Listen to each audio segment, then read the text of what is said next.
The Niners have lost 3 in a row. They're 5-7. They're in last place in the NFC West, and they're starting to point fingers. Is there friction between John Lynch and Kyle Shanahan? There freaking might be. We'll discuss that and more next on the Best 49ers Show.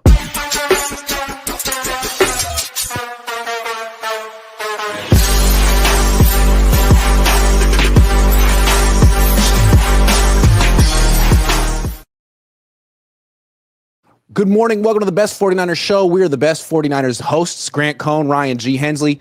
He's in his beautiful house, and I'm at Levi Stadium where they forgot to put the lights on. Ryan, how are you? Fantastic, man. We usually do this on Mondays, but it's Wednesday midweek because you were traveling. But it's good to finally get it done. I went to bed last night at 7.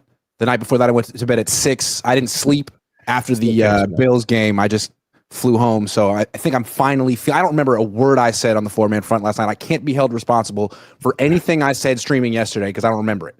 Today I'm responsible for my words. Not yesterday. I like it. I like it because when you travel for games and then we do our shows Monday, if you're just coming back from traveling, you don't have the energy, but you have the energy now, I can tell. And I like that. I just mail it in on Mondays, but on Wednesdays, I'm freaking ready to go. Let's go.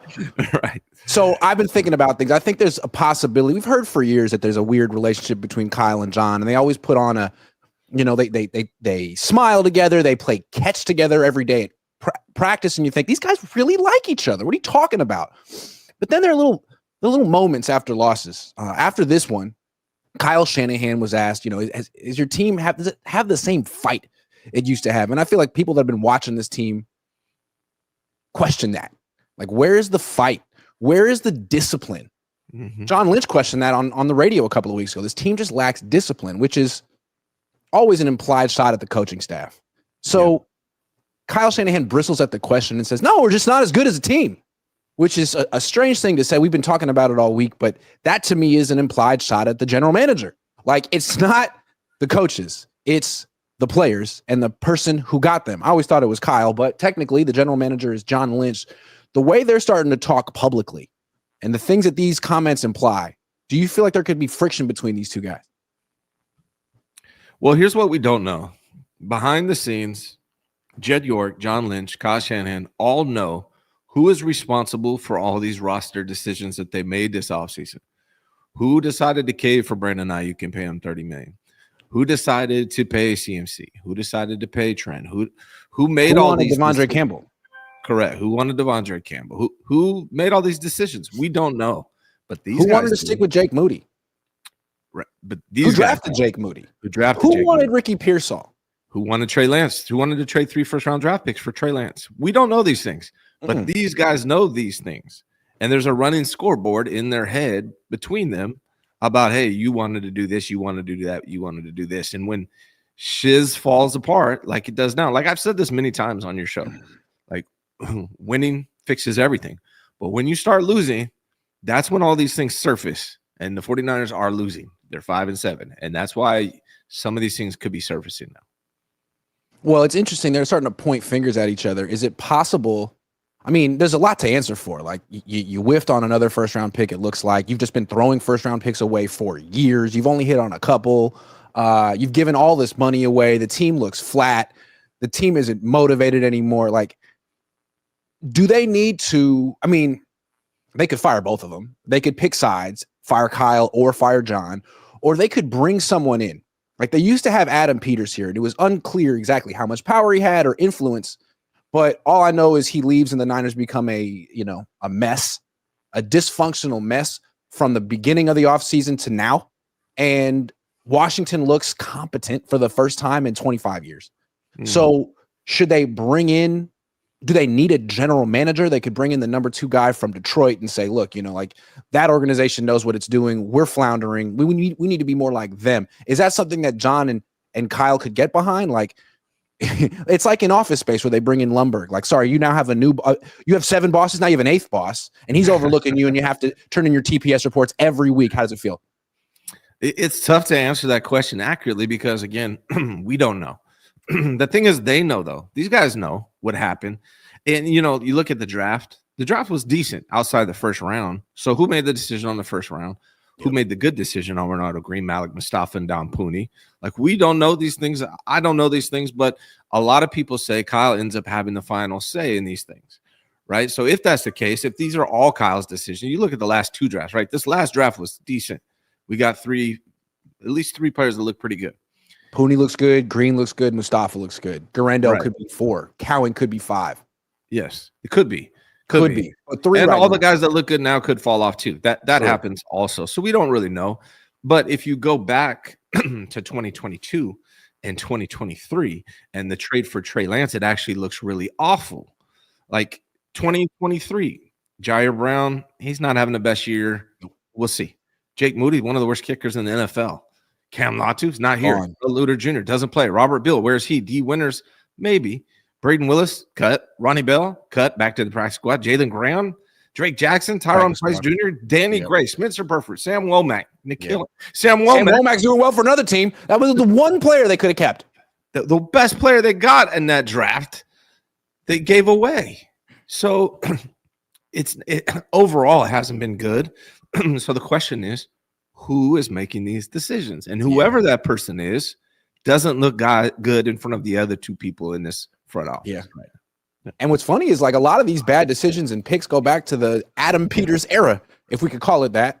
That's why I feel like if the 49ers don't fire John Lynch and Kyle Shanahan, and I would, I'm pro starting over. I don't think they need to fire John Lynch because I don't really think he does. I mean, to be honest, does anyone think John Lynch makes big decisions, or does he help Kyle Shanahan make the decisions? That's the impression I was always under. Yeah, so you could keep John, you could get rid of John. Like, I don't think he's the big factor here. I think if you keep Kyle, which I'm against, but if they want to do it, then I think you got to bring in a general manager, someone who has control over the roster and that Kyle answers to. So not someone that Kyle hires. Kyle hired John. Someone that Jed hires, who is answerable to Jed and that Kyle Shanahan is answerable to. I think that would be the best thing. And if Kyle doesn't like it and requests a trade or a release, then so be it. But I think that's got to be the new working environment here. It's not Kyle watching a month of film and then deciding that Ricky Pearsall reminds him of himself. It's over. If I had to make a guess based on everything we know, I don't think John makes many decisions. And I like John Lynch. I think he's a smart guy, a football guy, a Super Bowl champion, a Hall of Famer. I would like to see what that looks like. Like, can we give John Lynch some power and see what it looks like without Kyle Shanahan? If Kyle Shanahan doesn't win, if he doesn't make the playoffs, my stance has always been trade Kyle. If Kyle doesn't make the playoffs this year, my stance has always been trade him. So if that happens, trade him and make John Lynch the actual general manager and the decision maker here, because I would like to see it. Now, if he's already doing that, then forget everything I just said. He can get the boot as well. But I don't know, and I just don't believe. My best guess is I think Kyle makes all these decisions. Yeah. Look, we've been saying they should trade Kyle. They should fire Kyle. Like, I don't think either of us really believe that the Niners will do it. I think most people think that Jed and his parents are a little scared considering what happened 10 years ago. But once Kyle and John start essentially pointing fingers at each other publicly, it makes you wonder what kind of pressure they're under privately from their bosses for them to do something like that. Because that's always like the last ditch move before you're fired. Like, let me set the record straight publicly before I get the axe. Yeah. Can you ban Ian 16 real quick from the chat? That's ridiculous. Here's what I want to say, man. In regards to this, I think it's more on the table than people realize. I think once you start costing Jed York money, that's when it gets real. And the 49ers invested a ton of money into this team in particular, and it has not paid off. An all-in team. Super Bowl or bust. Well, it's bust. It's bust. And what happens when you bust? What happens when you start being embarrassing? What happens when you start getting blown out like the We're not talking about go to the playoffs and losing the first round. We're talking about potentially losing 8 straight to end the season. I mean, that's on the table right now. They're at 3 straight with 5 to go. That's the thing. Like, if they embarrass themselves like they have the last 2 weeks, if that continues, that hurts the product of the 49ers and the marketability for Jed York, which hurts his money and his bottom line. And that happening after investing so much this season, I think it's more on the table than people realize if that happens. Sometimes it feels like Kyle Shanahan, when things go bad in the season, I can't prove it, but it almost feels like he's like, you know what, let's tank. Like, this team's not that good. I could work really hard to try to squeeze out an extra win or two, and we could go and maybe lose in the playoff. Like, why do that? Why don't we just tank, get a good high draft pick, and regroup for next year? And like, I can't prove that he thinks that way. He probably wouldn't admit it, but kind of got that feeling in 2017, 2018, 2020. Things aren't going my way. Let's regroup for next year. And I think the Yorks went along with that, understood that for a long time. But year 8, after all the money they spent on this team, after where they were last year, I just don't think that's acceptable. I think they need to battle down the stretch, win some games, and at least, week 18 when they're playing Arizona, that game's got to mean something. Yeah. Football is a hard sport to tank.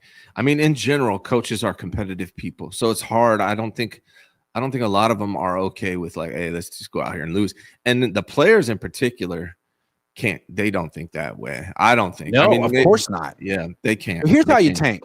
You have a team that's losing by 1 or 2 points every week, like the 2017 team, and you can't win because you don't have a starting quarterback on the team. You decided that your quarterbacks were going to be Brian Hoyer and CJ Beathard, which is just, you can't win that way in the NFL. And then you freaking trade for Jimmy Garoppolo, who's just a starting quarterback, not even a good one, maybe not even an average one, and you win 5 in a row. That's how you tank. You didn't give yourself a real chance when you actually had talent. George Kittle, DeForest Buckner, Eric Armstead. The team wasn't awful. It was competitive, and then it won 5 in a row. So I don't know. I'm not saying that they're doing that this year, but the Brandon Allen game makes you wonder, like, how is this guy actually starting a game for you? Yeah, I think the clue to me, like, Fred Warner's playing through a fractured ankle right now. If that changes, if he says, hey, I just can't go anymore, then that starts to, like, if they start pulling guys out, right? Like if Nick Bosa doesn't come back and play, if they say, hey, Greenlaw, let's just sit this one out. Yeah, there's no point in you coming back. If those things start happening, then I'll start believing that they're purposely tanking. From a player standpoint, you can't go out there with that belief, right? Like that's how you get hurt. I want to make it clear. I'm not accusing Kyle of tanking. I'm just saying sometimes when things go off, because Kyle either has a really good season or things just the wheels fall off. And when the wheels fall off, it almost feels like he's saying, you know what, let it happen. Let it happen. I'm not going to work extra hard to try to prevent the inevitable. I think based on his words, he feels, here's what I will say. I don't think he really believes in this team. Now, he may be trying to win, do his best to win, but I don't know if he has that belief in this team. Based on his own words, we're not as good as we are last year. Yeah. The previous teams, so I know that part. I does seem like he doesn't have that belief. Once you say that, it almost feels like you're tanking. When you say we're just not good enough, like, what is the point of competing then? What kind of effort are you giving into your, not effort, but like, if you don't even believe your team's that good, then how good is your game plan going to be? How good are your adjustments going to be when you're working from the hypothesis of we're just not that good? I mean, I don't know. We all used to play sports. You kind of like to think that your coach is the guy who believes in you guys the most. Like, that's his job, like to find the untapped potential and to get the most out of every single one of you and also the collective unit.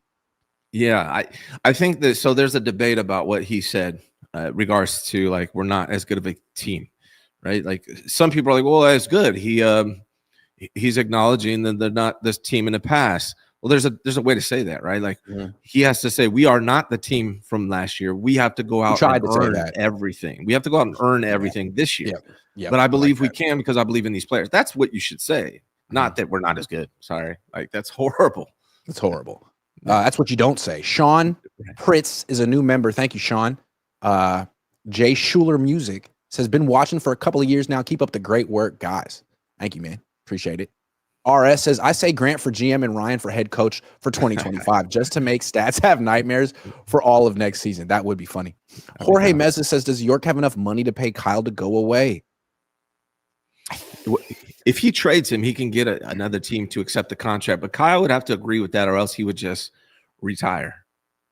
Also, if Kyle gets fired and he would get another job somewhere else, he'd get a lot of money, and the Niners would just have to pay the difference if there is a difference. Like, let's say they're paying him $14 million a year. They fire him. He gets a job somewhere else that pays him $15 million a year. The Niners owe him nothing at that point.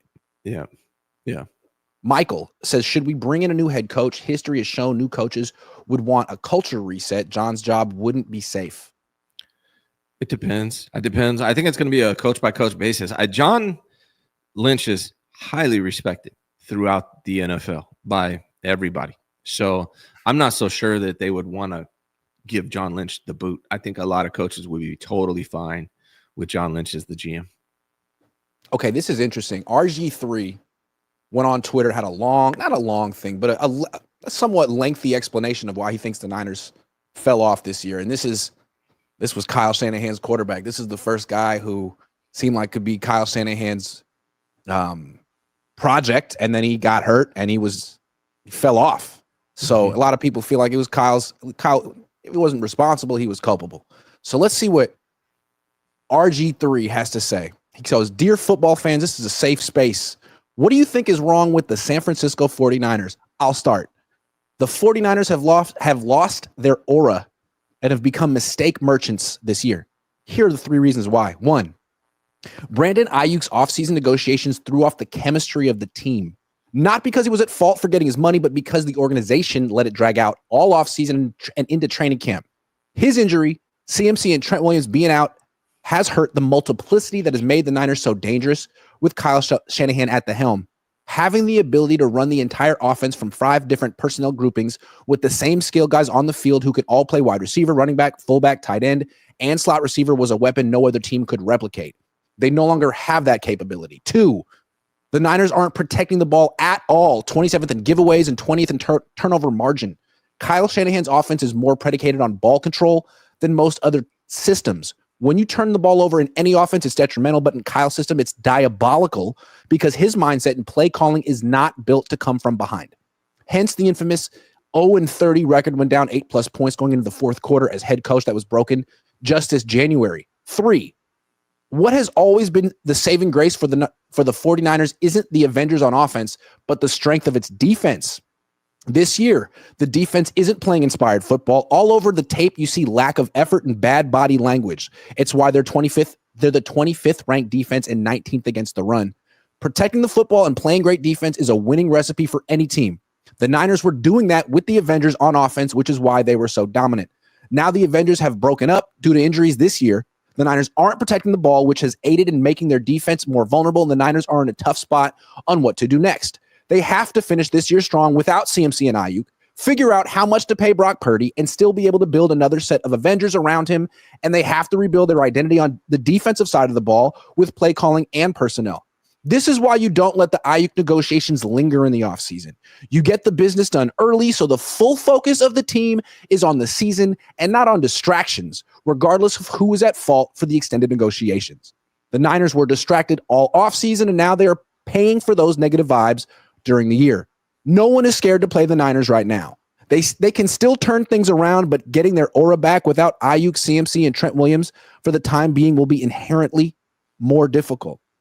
I think the key thing he talked about there was distractions. They were distracted all offseason. I mean, you could argue they've been distracted all season too. What do you think of what he said? It sounds like a lot is what it sounds like. He basically he said everything's wrong, right? The aura around the team, you started the season on the wrong foot and you never fixed it. Yeah, I mean, turnovers, defense, the offense, the defense, the aura, the vibes. Kyle Shanahan's play calling, the way he designed his offense, it's not designed to come from like the most foundational things. The most foundational things. Everything. So that's what I mean. Like, that's why it feels like a reset is needed at this point because everything's screwed. I don't disagree with him. I think the vibes, to me, honestly, that's probably less of a problem than Kyle Shanahan's offense and this defense, to be real. Like, if your defense was playing good, and maybe that's the reason he's saying these things aren't working. But like I said, I think I said it on your show a couple of weeks ago. I think it was your show. Kyle Shanahan's a front runner. Like, that's how his offense is built. That's what RG3 just said. Like, his offense works when it's working, right? Like, if you can run the ball and assert yourself and get into play action and build up the lead and continue to run the ball throughout the game, it works. He doesn't have a good passing game. We'll talk about that later. Everyone's talked about his passing game. He's overrated as an offensive genius. He really is. And then when you take the defense out of it, that exposes it. When you take the Avengers out of it, that exposes it. And then the one thing I do disagree, he said because the Avengers are gone, turnovers are gone up. Not the Avengers are turning over the ball. Juwan Jennings is turning over the ball. Christian McCaffrey's turning over the ball. Brock Purdy's turning over the ball. So it's not just backups that are causing these turnover issues. Yeah, and I just think it's interesting. Like, I do think the Ayuk thing set the tone for the whole season, because what the primary issue in training camp was not football. It was the Ayuk circus. Is he here today? What did he wear? What was the look on his face? Did he walk over to Kyle? Did he dap up Kyle? Did he dap up John? Was there a difference in the way that he dapped up Kyle and John? Like, every day I would come back after practice and be like, all right, so there was practice and there was some stuff that happened on the field, but you want to know about Brandon Ayuk, right? And that was what people wanted to know. And it was that way from freaking May until early September. No. And the Niners created that situation. They embraced that situation. The day after the Super Bowl, Grant. Remember? Brandon Ayuk, what did he put on Instagram or tweeted? Don't forget what got you here. That's when it started. You lost that Super Bowl, and that's when a lot of guys were out. Yeah. To me, what the Niners were, what they were saying without saying it was, football will take care of itself. We've been together so long. We're so established. We can absolutely just sleepwalk through training camp, go through the motions, not have half of our important players, and we'll work it out. Oh, we have a circus? Who cares? We'll lock in during the season. And they never locked in. And you got the GM saying this team isn't disciplined, which is another way of saying it's not focused on the details that make a team great, which is they were so close to achieving that. And then this year, they're one of the worst teams in the league, man. They're getting embarrassed weekly. And it's not over. It could get so much more embarrassing if they lose this week to the freaking coachless Bears. So I have to say they brought this on themselves. If they wanted to lock in, you got to actually lock in. And they never did. Everything we've talked about for the first 22 minutes of this show, man, Jed York, if you are watching this, whoever is responsible for everything we laid out, particularly with the roster, everything that's going on, that person needs to go, because that person is responsible for the product that's on the field this year. Joseph for real says Lynch is a professional Lombardi winning champion with genuine integrity, and Kyle, you can't get grit outside of his peppered beard and egotistical attitude. Hopefully Kyle starts sipping whatever Lynch drinks. Hey, hopefully Kyle Shanahan changes. I love that. There's nothing wrong with peppered beards, bud. Yeah, bud. Okay, real quick. We gotta go backward. We're got 5 games left, and heading into the season, we were told a lot of things about this team. One, we were told it's the best team that Kyle Shanahan had ever constructed. That was a lie. Also, we were told that this was going to be a passing team because the evidence was they threw more in the playoffs than they did in the regular season. In retrospect, maybe that's because they were losing most of the time in the playoffs. Still, ding, ding, ding. We were told that this was going to be an evolution, a passing team, because Brock Purdy is just that guy, and all the players and the guy. Blah, blah, blah, blah, blah, blah. Did that work out? No, it actually didn't. Yeah, that was the reason they were passing the playoffs, which I said last year or beginning before the season. When everyone, the guy who will not be named, actually I'll name him. His name is David Lombardi. He said the 49ers are going to be a passing team. They were going to. That's why they're drafting all these receivers. That's why they were passing in the playoffs. The reason they were passing in the playoffs is because they were losing in the playoffs, and they had to come back from behind. And he said that they were going to be a passing team this year. That's why they drafted Ricky Pearsall and Jacob Cowan. Well, I vehemently disagreed. I think you disagreed. Jesse disagreed. We all disagreed. People got so up in arms and said, oh, no, they're absolutely going to be a passing team. Well, they're 27th most passing attempts in the NFL. And according to Josh Dubow, he retweeted my tweet this morning. He said, according to NFL's Cook Index, 49ers are passing at their lowest rate ever under Kyle Shanahan. First and second down, first 28 minutes of the game at 43.8%. Mm-hmm. They were 48% last year, and their second lowest was 44 in 2020. So they are passing less than they ever have. Not only are they not a passing team this year, they're passing less than they ever have under Kyle Shanahan. Can I say something as I sit in Levi Stadium, as I sit in this area that Bill Walsh essentially built? I'm so tired of the late 90s Mike Shanahan run first offense. It's tired. I mean, Kyle Shanahan put some bells and whistles on it, some hood ornaments. He made it look cool. He dressed it up a little bit. But it's the same philosophy that his dad had in 1996, man. Come on. This is the whole 49ers franchise was built on the West Coast offense, which is pass first. You pass first. You get the lead passing the ball, and then when you have the lead, you freaking run the ball to win the Super Bowl. And Kyle's got the opposite approach, and I'm tired of it. So if they ever do move on from Kyle Shanahan, which I don't know, maybe they will, maybe they won't, it'd be nice to actually embrace what made this team, because I would call that more like the East Coast offense. He's trying to do what Joe Gibbs was doing in the 80s, where you run the ball hella times and you do all these shifts and motions to try to get one defender out of a gap, and then you exploit it. Great. But that's not the 49ers. The 49ers have lacked a real passing game since 2002. Yes. Even when Harbaugh was here, the passing game was like, don't mess up. Just don't throw an interception and we'll be fine. It's like, okay, can we? It was so much more sophisticated in 1986. What's going on? It's frustrating, man. That's one of the things I've been screaming ever since, like, forever. And when we started, I wanted to see the 49ers have an efficient passing game. Even if they pass more, it wouldn't be not efficient, like an explosive passing game. That's what I want to see. Like, not the dink and dunk, like take the top off, like just have a good drop back passing game. Because a lot of the times you're in these situations where you have to pass when you're losing. Yeah. You have to pass the ball. Everyone knows you have to pass the ball. So your passing game has to be on point. You got to be able to drop back and pass and pull the trigger and be effective. You need a good offensive line to do that. 49ers haven't catered their offensive line to that. They find these fast, smaller dudes that are good for run blocking in the zone blocking scheme, but they don't find guys that are good for pass blocking and that can hold up in the pass blocking. Like a ton of Hall of Fame players and coaches have been talking about how bad this passing game is for the 49ers for years. And it continues to be that way. And it's a major problem for this team and why they can't come back and win in crunch time. I mean, they don't get yak anymore. They don't throw screens anymore. Like, that's West Coast offense stuff. Like, where are the extended handoffs? It's either handoff or play action 15-yard pass over the middle. Like, where are the easy dump offs? Like, that's 49ers football. That's what Andy Reid's doing for the best quarterback in football. That's what Sean Payton's doing for Bo Nix. Like, I'm just saying. All right, let's do some sleeper picks because they sponsored the show. Don't sleep on the sleeper picks.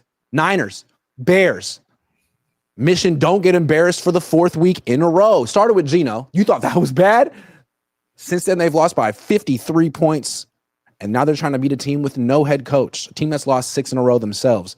And they're only 3.5-point favorites. Let's look at Brock, 229.5 passing yards or a passing TD, 1.5 passing TDs for Brock. What do you think? I'm going to say less. He just hasn't shown me that I think he's done it, twice this year? Twice this year? Yeah. Okay.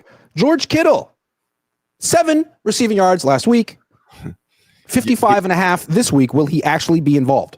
Give him the more because he came out and spoke on it. And, they have Isaac Garindo, who actually looks promising at running back, but they don't have Christian McCaffrey, Kyle's go-to, and they don't have Jordan Mason. So I'm going to say more. Okay, Jawan Jennings, 56.5 receiving yards. He was at 56 exactly last week. In the snow. Possibly. I don't know. This one, I'll let you call this one. I think he's going to get it. Okay. I feel like Brock Purdy, it's not going to be cold. It could be like, Northern California weather. Brock Purdy should be able to throw a football. And his number one target is Jawan Jennings this year. It should be Kittle, but it's not. Okay. Caleb Williams, 225.5 passing yards. Or will he throw an interception? Or will he throw 1.5 touchdown passes? Give him the yards. This defense isn't. Yeah. I think he's going to go above that. Yeah. Okay, Jake Moody. This is always fun. Kicking points, 7.5. Hasn't eclipsed that since Tampa Bay. What a game that was in Tampa. Every time I bet on a kicker go over, I lose. So I'm just going to say less. Less. I'm with the less. And then Cairo Santos, 6.5 kicking points for the Bears. Can we just? I think this one might lose. We might lose on this one because I have no. We feel good about it. We're going less, just like you said. Okay. Just like you said, we're gonna lock it in, flex it, submit the entry. Because I'm back in California, I can actually do this again. Boom. Yeah.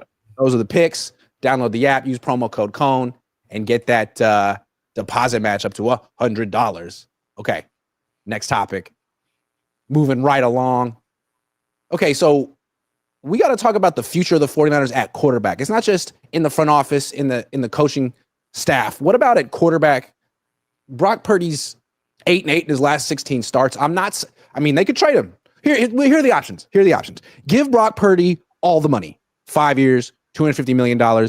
Just break him off and say, we love you. Or trade him, get rid of him, and cash in while you can. Or offer him something way less and see what he does and see if you piss him off and if he holds out. Or tell him you got to play on your rookie deal for one more year and we're going to bring in someone else to push you because having Josh Dobbs and Brandon Allen behind you brought out the worst in you. And having Sam Darnold behind you brought out a near MVP season. So we're bringing someone else in. What do you think the move is? And if they do sign a quarterback, who do you want them to sign?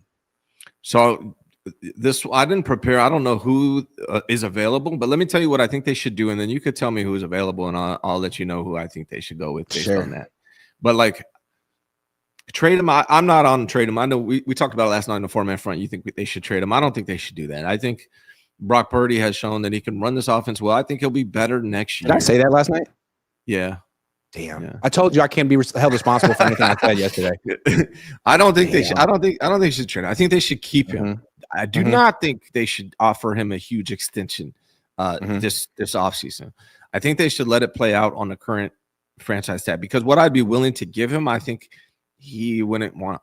I don't think he would take unless he was willing to take a Geno Smith type deal. Then I would give that to him. 2 years guaranteed. That's about all I would give Brock at this moment. So you don't have to pay him. He's under contract next year. Let him play out what I would do is say this, Brock, we want to see you play another year. Offer him the Geno. If he doesn't take it, they say that's fine. We're going to let you play out on another year. And here's what everyone's going to say. Well, he's not going to play on that. He's going to hold out. I would be absolutely 100% okay and prepared for that by drafting a quarterback or signing a free agent quarterback and just move forward with that. I don't want to make the mistake of overpaying the dude before he's proved it. Yeah. Okay. I'm gonna name some unrestricted free agents that the Niners could sign, and we'll sort of try to figure out what they might be worth. Sam Darnold. It's looking like, Spot Track has him worth $32.4 million annually right now. So if they want Sam Darnold, I'm thinking 3 years, $100 million, like what Tampa gave Baker. Not doing that. Okay. That's something Kyle Shanahan might be interested in, but that would be very expensive. I'm going to give some other offers, other options that wouldn't be quite as expensive. Trey Lance. No, I'm not doing that. Zach Wilson. No, I don't want that guy. Justin Fields. No, I don't think so. What are I don't like Justin Fields. Justin Fields is fine. I just think he's a bad fit for what the Niners are trying to do. Yeah, I think Kyle would kill that guy. Yep. Flacco. No. I got to hear all these guys first, see what my options are. Like, keep going. Hold on, I got more. Jameis Winston. He's kind of a goofball, man. He's kind of a goofball. I like him, but I feel like you like him when he's the backup trying to salvage a lost season. But if he's really your starter, you're like, can you be a little bit more serious, Jameis? Yeah. He's funny. Good energy, but not my leader of my franchise. Carson Wentz. He's okay. He's okay. Okay, that's one of the better options. Jimmy Garoppolo. No, absolutely not. No. Cooper Rush. Why not? Do you know that Cooper Rush has the third highest winning percentage in Cowboys history? I know, it's crazy. They might want to lock him up long term. Maybe they give him $50 million a year. Russell Wilson. That's an interesting one, man. It is an interesting one. The Niners. He kills the Niners. He's good in the NFC West. He's 36 years old. He's having a hell of a season. I don't know. Let's see what Spot Track says he would be worth. market value. 40 million a year. What? Nah. Cooper Rush. Yeah, he could keep that. Okay. Nick Mullins. No. It's not good enough. Okay, I got one more name, and I think this is the most intriguing option because he'd be cheap. He was a high draft pick, and the Niners liked him, and he might fit what they try to do on offense. He's not that different than Brock. Do you know who I'm going to say? No. Who? Mac Jones. Let me sell it to you real quick, okay? You're not drafting him with the 10th pick. You're not taking him with the 15th pick. You are giving him 1 year's, maybe $4 million, and you're saying you're Brock's backup. But now you at least have someone with some pedigree, like he's bigger than Brock. He's got maybe a quicker release than Brock. Maybe he's got a better deep ball than Brock. He's not as mobile as Brock, but that's someone that might be able to at least make Brock lock in more than Josh Dobbs. What do you think of Mac Jones? I don't like his personality, dude. I don't like his mental. That's the problem. That's the one thing I do really like about Brock.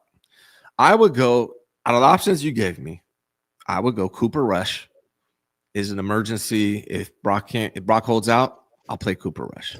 Your plan is Brock's going to play, right? And I don't think, honestly, like if Brock holds out, how does that help him to get his big contract? I think the 49ers have a lot of leverage at Brock Purdy. So is he going to hold out? I doubt it, honestly. I don't think so.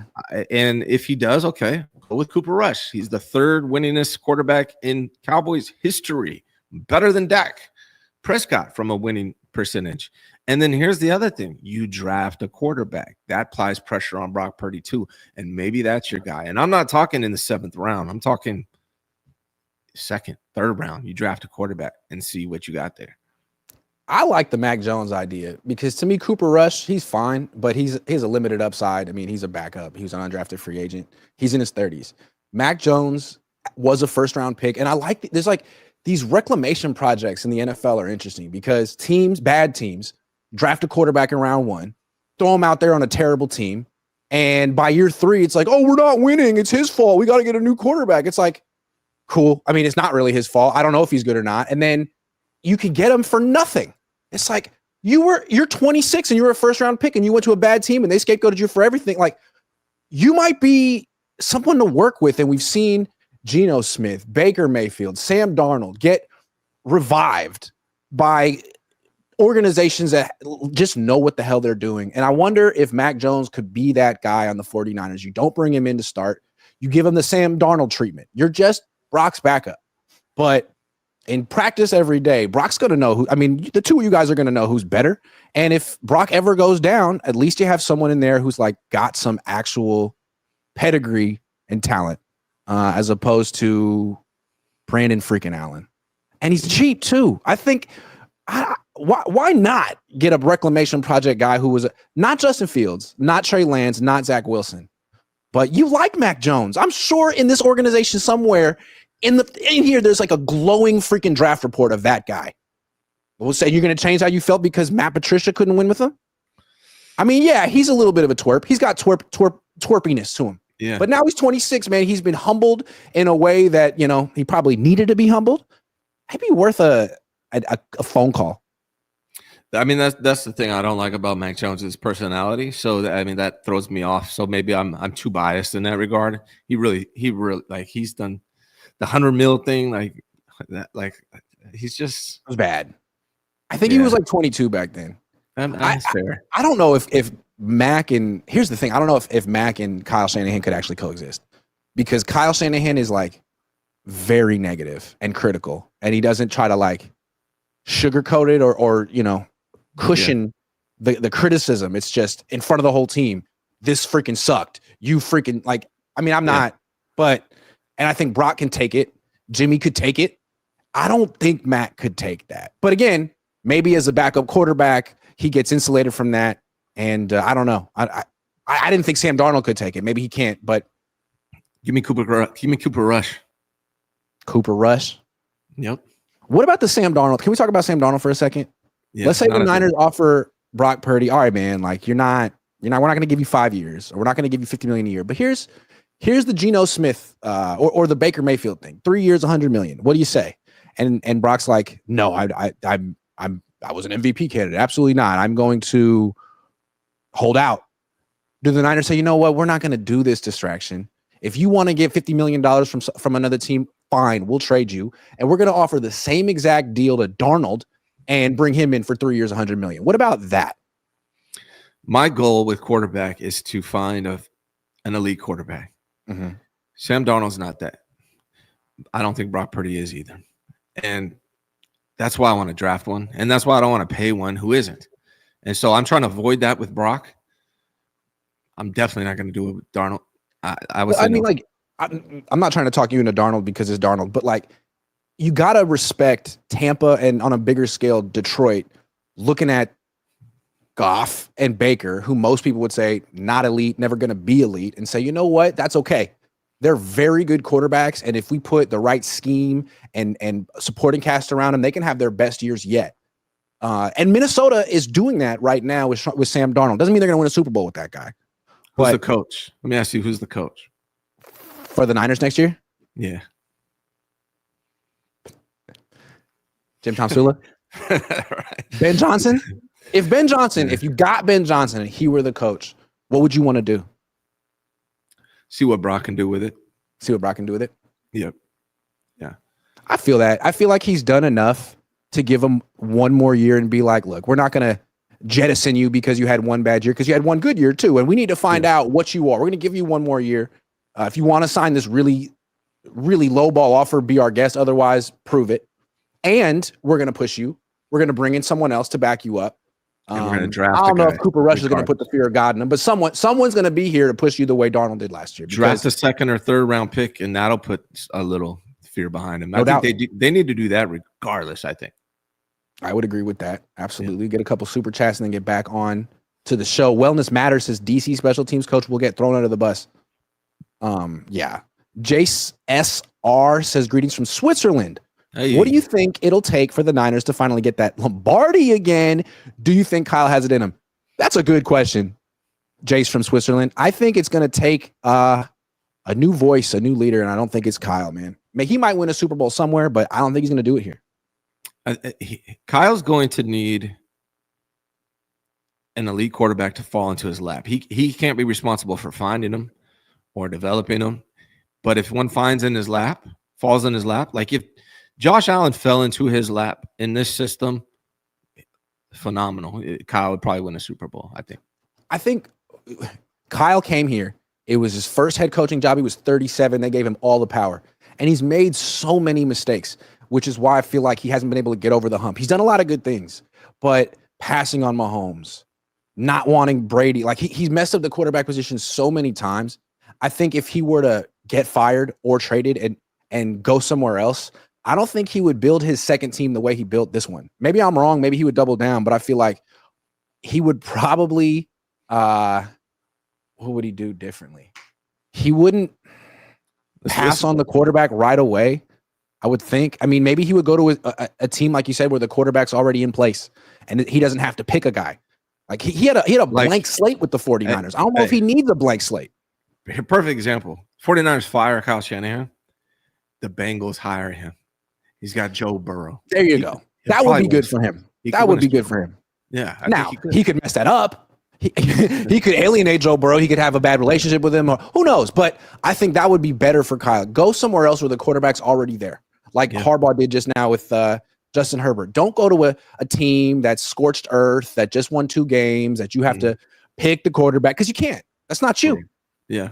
I mean, that would honestly be, as much as we talk about moving on from Kyle, if he went to the Bengals and had Joe Burrow, that would be scary, man. Not going to lie. That would be he might win one over there. Yeah. He would have to start being creative again. Whatever excuse he has, like, he is so stale this year. He can say it's the team isn't as good or yada, yada, yada. We've watched every single play call that he's made this year. And like, you can put on, I can't, how many off the top of your head do you remember that were like, that was really creative, that one play? I don't know. The one from the last game. Oh, he had one in the last, was it the last game where it was the game before that? Against Green Bay with the reverse, the thing. Yeah. And then in against the Rams, he had that like fake to Ayuk and then touchdown pass to Jawan Jennings. That's 2. Yeah, not a lot. Not the handoffs to Juszczyk. Those haven't been creative. Less than you see from the Lions and Chiefs in one game all season. Yeah, man. I mean, you watch the Tampa Bay Buccaneers, and you're like, I love this run game. Bucky Irving, who is this guy? Like, you see it all around the league. It's just not coming from Kyle or his tree. Dave Barkley says, G, you say org. Who know what they're doing, Niners? Hey, here's a question for you. Shout out to Dave. Shout out to Patriot Builders of Montana. Lost my question. Sorry. Cool. Yeah. G, you say org. Who know what they're doing, Niners? G, you say org. Who know what? I don't know what that says, Dave, but I love you, brother. My bad for messing up. No. I'll think of it. Joshua Wyatt says, you want to take the worst quarterback from the worst quarterback draft in recent memory. Man, we are really out of ideas, aren't we? Not a great place to be. I'm not saying start Mac Jones. I think Mac Jones would be an upgrade. He just did a pretty good job in relief of Trevor Lawrence. Thinking he would have been a better option than Brandon Allen. Maybe I'm wrong, though. I've always been a big Mac Jones fan, as you've known. I think Mac Jones is better than Brandon Allen. I think we can establish that part for sure. He went 10-7 on the Patriots when that team sucked. I don't know. He's better. Brandon Allen's a quarterback 3 in the NFL. Like, I agree with that. I agree with that. Okay. Something Kyle Shanahan said after the game. He was on a roll saying stuff that was just popping into his head. Someone asked him about Christian McCaffrey, and he said, he might miss the rest of the season, which looks like he's going to miss the rest of the season unless they make the playoffs. But he says, he'll come back next year stronger than ever. And then he stopped himself. He said, well, as strong as ever. Even that is one hell of a claim at 29 years old, which is what he'll be next year, coming off a PCL injury and basically an entirely lost year because of the bilateral Achilles tendonitis. Should that be the expectation? Full off season, Christian McCaffrey will be the guy he was 2 years ago, and let's build our offense with that in mind. That should be the hope, but the expectation, absolutely not. I mean, how old is he going to be? 30? 29. Yeah, I mean, no, that shouldn't be the expectation. Strong as ever, that's doubtful. I mean, I like Christian McCaffrey a lot. I really love how hard and how serious he takes football. That guy cares about football. So he's going to do everything he can to get himself back in a position to be as effective as possible.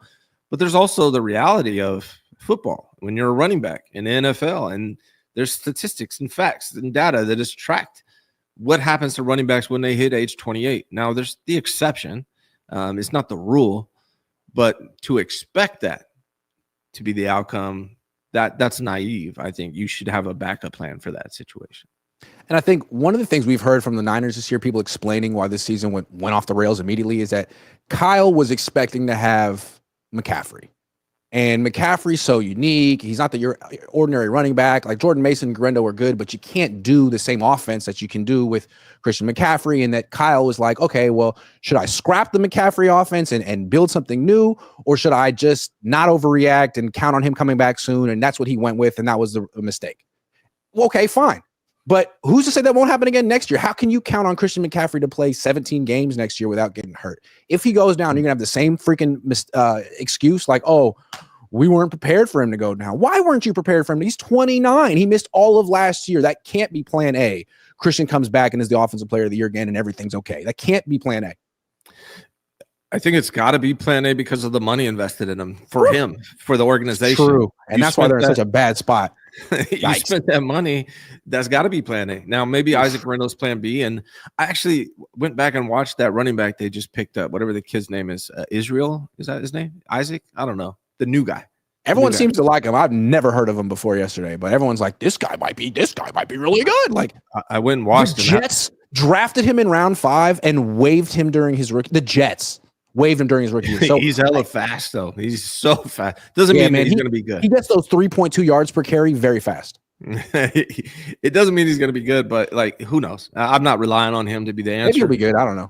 But like, it seems like, maybe we'll have time to go over the roster position, but like Jordan Mason, like, is he going to be back next year? Well, let's do it right now. Okay. The Niners are having a terrible year. Kyle Shanahan says they're not that good.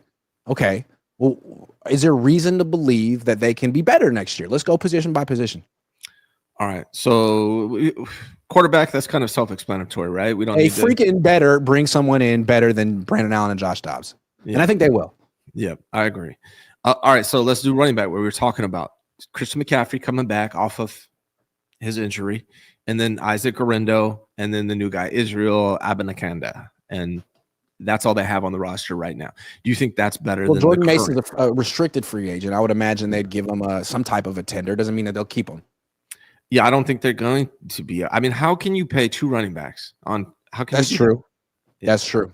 Like you got to have Christian and a bunch of rookies. That's a good point. So Jordan Mason probably gone next year. That's my guess. So, I don't know. Depends on what happens to Isaac Orendo. Maybe they could be better. Maybe this Israel guy is good. Maybe they find another guy in the draft. Like maybe McCaffrey could be better than what he was this year, which was just not here. Maybe. Yeah. So it's hard to be worse than, but it's like, are you going to be that much better? Mason's not going to be here. Probably still a problem. They would probably need to add a running back that they won't use. Yeah. And then here's another way they actually could be better at the running back position. Get rid of Kyle Juszczyk and get a fullback that can block.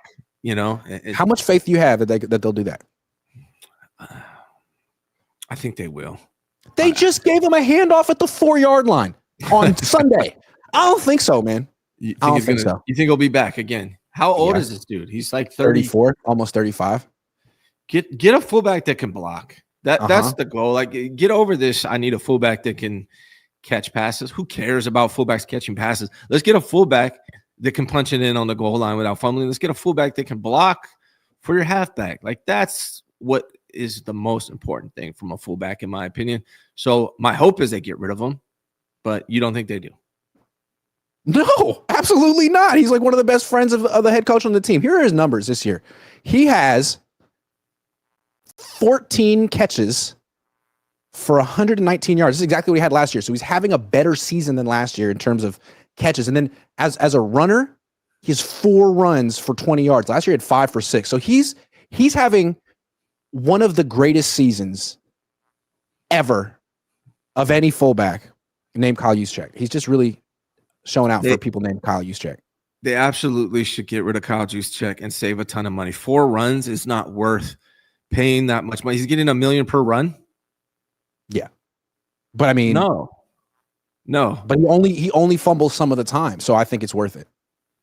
Absolutely, they need to move on from him. I don't know what they're going to do. You think he's going to stay? I hope. I assume they would. What would this offense? How could they possibly function without him going in motion before the snap? I just don't understand how they could move the ball, score points. I mean, they need him just going in circles from left to right and right to left. That's the whole basis of the offense, Ryan. You just don't understand.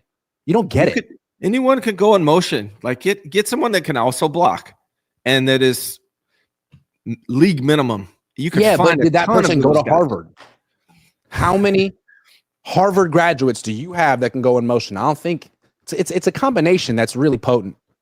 Because when you go on the field, people are like, "Oh my God, he went to Harvard! Did you know he went to Harvard?" And then they're distracted because they're talking about that he went to Harvard. I didn't even know they had a football team. He's really smart, he intimidates you because he thinks he's going to do something. They got to get cheaper. They got to get cheaper, Grant. Let's go under the assumption that the 49ers understand they got to get cheaper. Okay, so Juszczyk begrudgingly won't be on this team next year, although I'm kicking and screaming about it. I think he's integral to what they do. But okay, fine, Juszczyk gone. Let's go under that.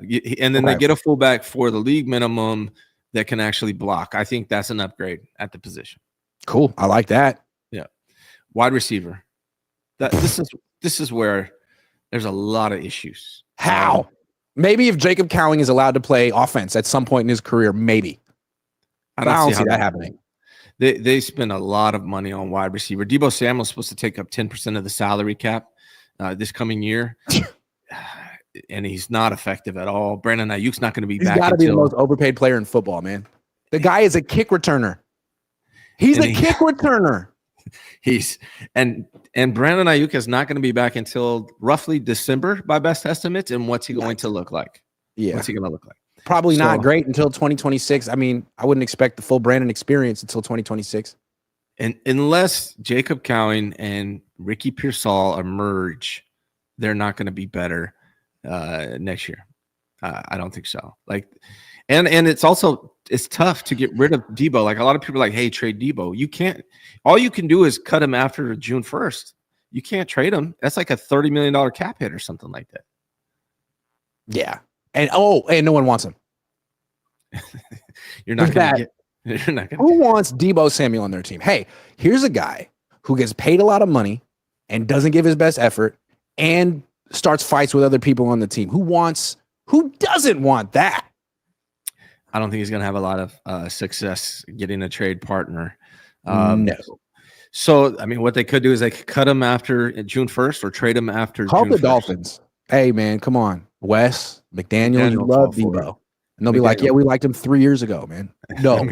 McDaniel might fall for it, man. It wouldn't surprise me if he's still the coach next year. Yeah. So, yeah, I think wide receiver, no. I don't think they're going to be better next year. No. Tight end. Well, unless they get rid of Deebo, that could be addition by subtraction. And if they just play Cowing, I feel like there's something there. He is their wide receiver version of Jordan Mason. When he gets opportunities, he comes through. It's a good sign. Right. And maybe Tariq Owens gets an opportunity. So maybe. George Kittle, a year older. Is Eric Sobert, Jake Tongas, or Braden Willis, are they going to be on the team? No, I don't know. No, they better not be. So maybe they'll be better in the sense that they'll bring in 3 new tight ends, and one of them might be good, although the Niners haven't added a good tight end to their team since George Kittle. I didn't think he could get better at this point in his career. He has gotten better. He's improved in the red zone. So I have ultimate respect for George Kittle. But, yeah, it'd be nice if they could give him, like, someone else. Yeah. George Kittle's one of my – if I had to build around a player on offense, George Kittle is the one player on the 49ers offense who I'm really like and would build around despite his age. The one player that is he the greatest tight end in franchise history?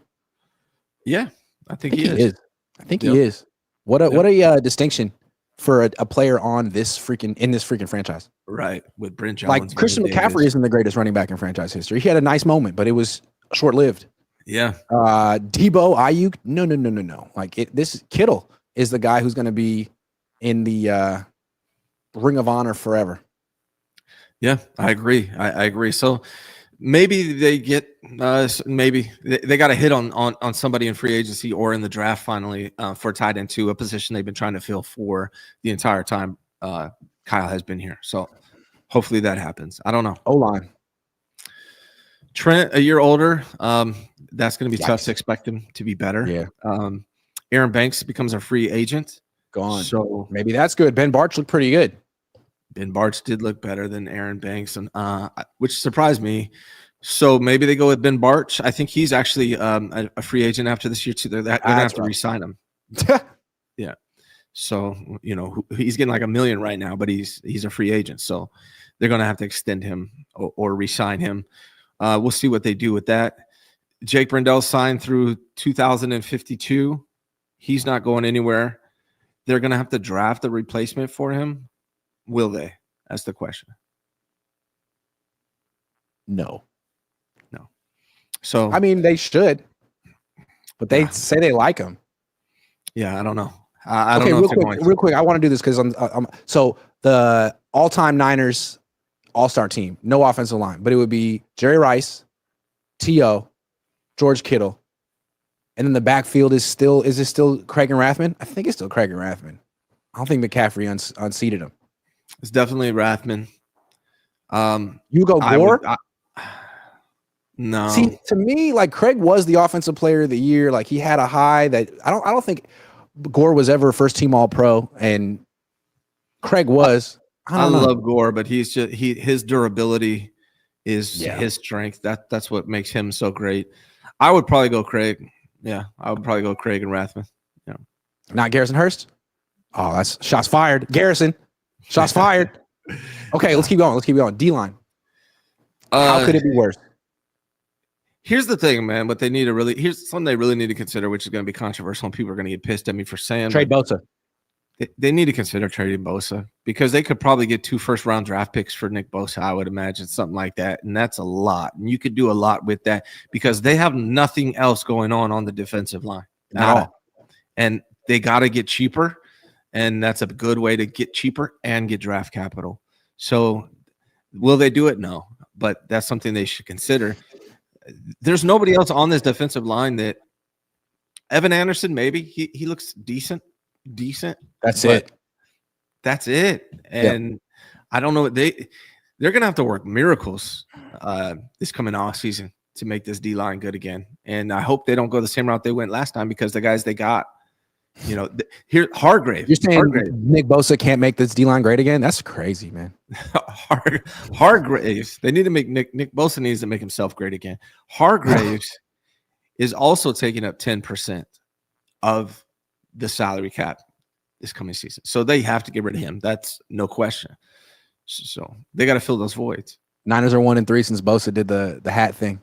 And it's funny, RG3, we were talking about earlier in the show, he's talking about distractions. Dude, every time they win a game, it's like, here's a new distraction. Oh, here's something else that has nothing to do with football that everyone has to think about and talk about with this team. Like, yeah. I'm just saying. Leave the politics out of it. So, defensive line, huge question mark. Nick Bosa, a year older, and we have no idea what it's going to look like. Maybe Kalia Davis gets healthy. That would be good. We have no idea what the defensive line is going to look like. That for 4 years. Another position that I thought they should have invested this year, and they didn't take one player on the defensive line. So, well, they had Robert Beal. So why would you do that? Quick question. I keep giving a little tangents but I like this. Yeah. If you had to pick, I'm going to have to go here. If you had to pick the worst player on the 53-man roster, who would you pick? Oh, shit. Who's the worst player on the team? The worst player on the 53-man roster has to be someone. I'm not trying to be mean. It's got to be someone. Who is it? I think I know who it is. Jake Moody. It's Robert Beal. What does he do? He's on special teams. I don't know why. He's not a run defender. He's not a pass rusher. I don't understand the function of Robert Beal. He's been on this team for a minute too. Jake Brendel. At least Brendel does his things. He's on the field. He's on the field, blocking people.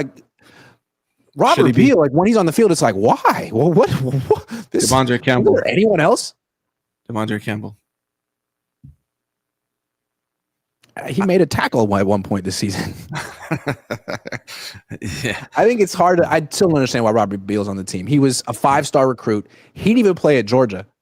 And the Niners were like, it's okay. We're going to put him in a rotation. It's like, he didn't even play at Georgia. I'm sorry. Jamila says paying toll. $9-10. I don't understand, but thank you.